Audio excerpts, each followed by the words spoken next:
All right, here we are back at page 22, the very last little section. Well, Chloe would be glad that Violet was coming to live with her. Violet could go to school in New York, and Mother could devote all her time to Stephen. And Father would be positively glad Violet was gone. Mother might worry what the neighbors would think, but Father probably wouldn't even care about that. They'd both be glad. They'd gotten rid of Chloe, and now... ... Violet felt a tear trickle itchily down the side of her nose, and she wiped it away with her sleeve. Tickets! The conductor was coming through the car. Violet nervously held out her ticket, trying to look like she rode on trains all the time. The conductor read the ticket and frowned at her. Kind of young to be going to New York City alone, aren't you, miss? I'm almost 12, said Violet defensively.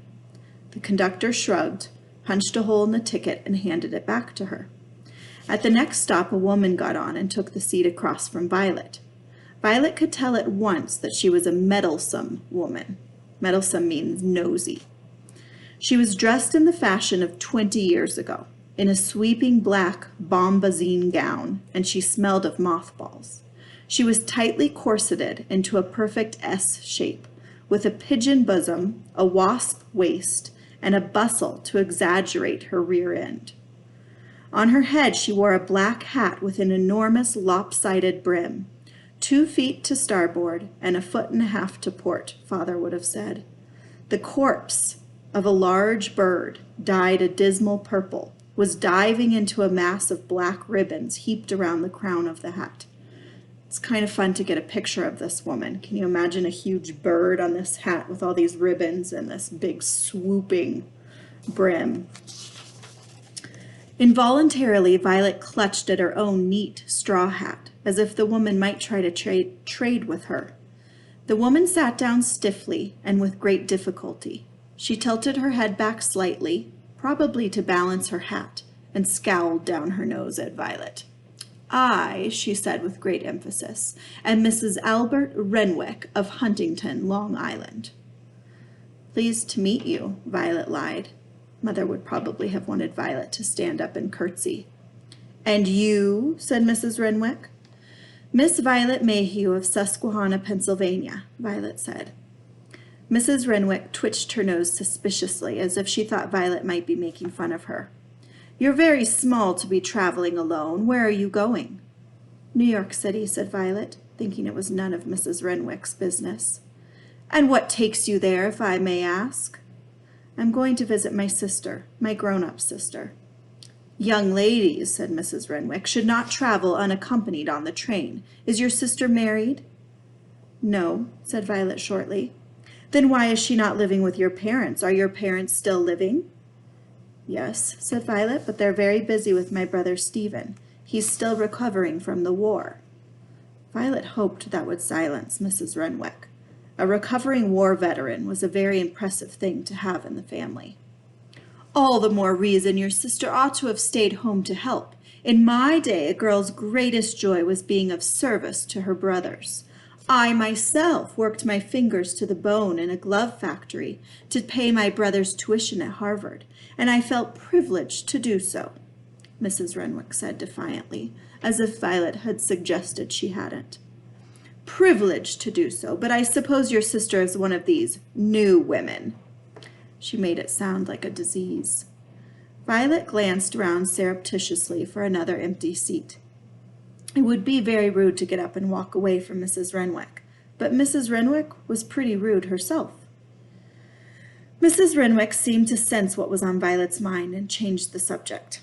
I'm dying, you know, Violet, she said.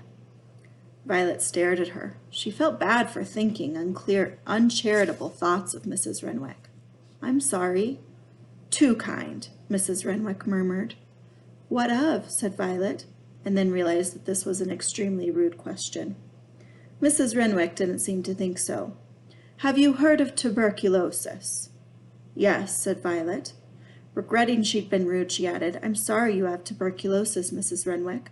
I do not have tuberculosis, said Mrs. Renwick. Violet stared again. But I thought you said...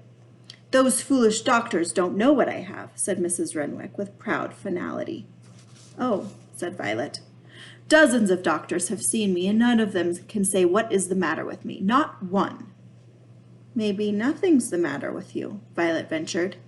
Excuse me, are you a doctor? Asked Mrs. Renwick coldly. Of course not, said Violet, irritated. I should think not, said Mrs. Renwick. It's a revolting thing for a female to do, becoming a doctor. Absolutely revolting. Since this was what Father had always said, and Mother had, as always, agreed with him, Violet figured that was what most people thought. She had never wanted to be a doctor herself. She never really thought about being anything. She had known what was in her future, the hope chest and the marriage, and that was it.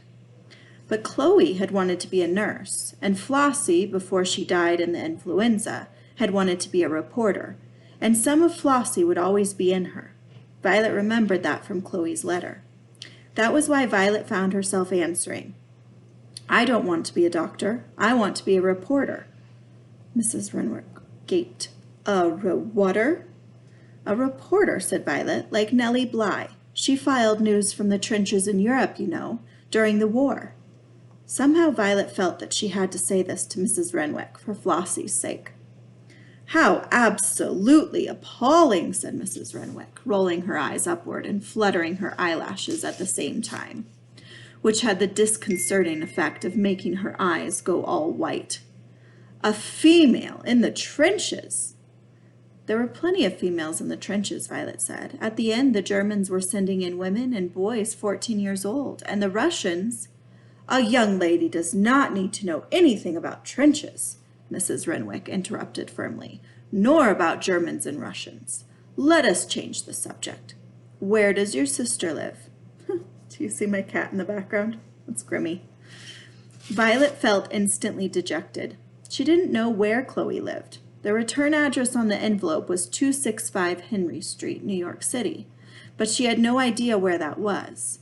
She had a vague idea that New York was bigger than Susquehanna, Pennsylvania. This part of her plan was not figured out too well. Mrs. Renwick was watching her closely. I'm not sure exactly where, said Violet. Ah, well, she's meeting you at the station anyway, Mrs. Renwick said. And having settled Violet's travel arrangements to her satisfaction, she went back to the main problem. Violet, a female can't be a reporter, and that's final. Violet didn't know what to say. She knew it was very wrong to contradict adults, and she didn't even really want to be a reporter. That had been Flossie's dream. Chloe had always told her that a girl could be anything she wanted to be. So had Violet's sixth-grade teacher, Miss Elliott. But Violet had certainly never heard that from anyone else. So she bit back any response. She turned and looked out the window at a smoke-blackened brick factory, its hundreds of window panes too grimy to see through. I'm going to stop there. I'm at the top of page 28.